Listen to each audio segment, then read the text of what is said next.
Okay, so it's been 4 months have passed, and I didn't even get a chance to record any of this, but I went to the external setup.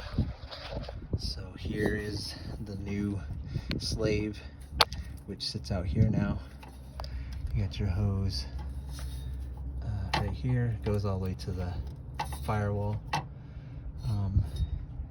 But yeah, I ended up changing the bell housing, sitting right here. Like I said, a new slave cylinder, which is external now.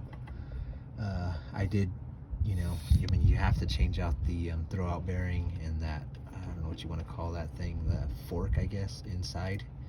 Change that out. But yeah, I was so fed up with it that I didn't even record any of this stuff. But here, it's been in there for 4 months.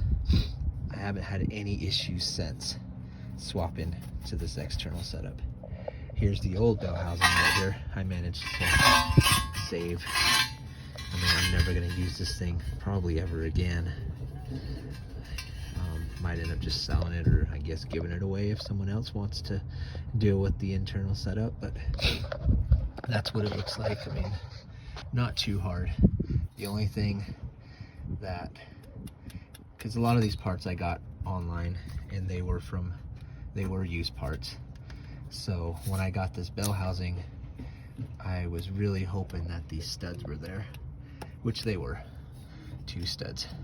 But keep that in mind, that if you do this external setup, that this stud right here, if you don't got them studs, then you're gonna have to hunt, or I guess figure out something on that end. But that is the final thing. 4 months have passed, no issues since.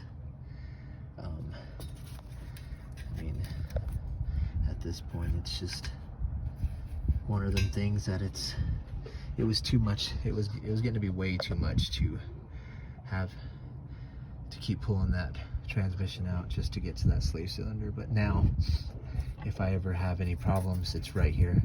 All I would have to do is unbolt here, there, and this comes right out without ever having to drop the transmission. The only time that I have to drop the transmission now is if the rear main seal or the input seal on the transmission or the clutch, I guess, gives out, or if the throwout bearing starts whining or making noise. That'd be the only time I have to pull this transmission out now. Until then, I don't have to deal with any of that mess anymore.